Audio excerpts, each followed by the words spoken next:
బ్లెస్సీ అక్క చెప్పినట్టు నీ విలువ తెలియని వాళ్ళు నీ లైఫ్లో నుంచి వెళ్ళిపోతే ఒకందుకు మంచిదే. నేను ఎవరు ముత్యం అనుకుంటున్నారో డైమండ్ అనుకుంటున్నారో వాళ్ళు నీ లైఫ్లో ఉంటారులే, కానీ అలాంటి వాళ్ళని మళ్ళీ వెతికి వెనక్కి తీసుకొని వచ్చి నీ లైఫ్లో ఉంచుకోవడం అది నీకే కరెక్ట్ కాదు. ఎప్పటికైనా వాళ్ళ వల్ల మనకి ఖచ్చితంగా బాధపడే రోజు వచ్చింది. అందుకోసమే మన విలువ తెలియని వాళ్ళు మన లైఫ్లో నుంచి వెళ్ళిపోవడమే మంచిది. వెళ్ళిపోయిన వాళ్ళని వెనక్కి అయితే తీసుకొని రావద్దు. అది ఫ్రెండ్ అయినా హస్బెండ్ అయినా రిలేటివ్స్ ఎవరైనా సరే.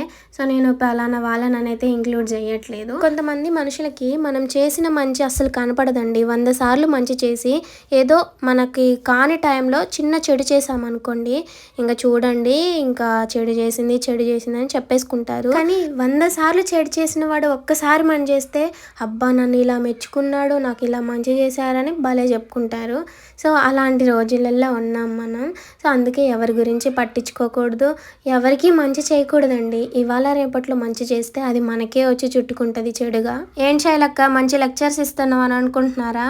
ఇవ్వాలండి. ఎందుకంటే మన లైఫ్లో జరిగినవి మీతో షేర్ చేసుకుంటేనే కదా మీకు కూడా జరగకుండా ఉండేది. ఒక అక్కగా ఒక చెల్లిగా మీ పిల్లలాగా నన్ను అనుకుంటున్నారు కాబట్టి చెప్పే బాధ్యత నాది కదా. చెప్పే బాధ్యత అయితే నాది, వినేది వినకపోండి మీ ఇష్టం.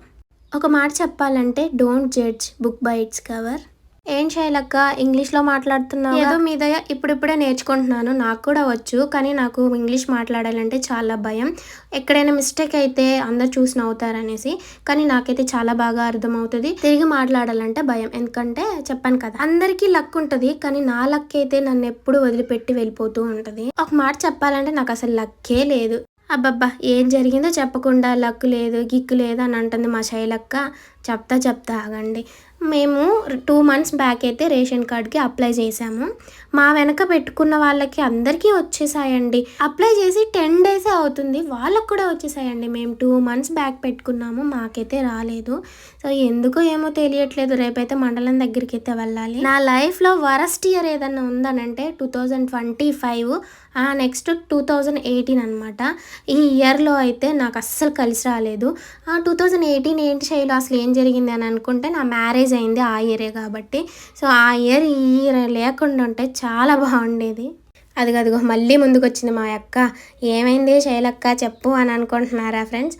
ఏం లేదు, ఒక్కొక్కసారి పురుగు మెదులుతూ ఉంటుంది, మీరేం పట్టించుకోకండి. ఎన్ని బాధలున్నా, ఎంత కష్టమైనా, ఎంత ఇబ్బందిగా ఉన్నా కూడా నా పిల్లల కోసం నేను ఉంటాను.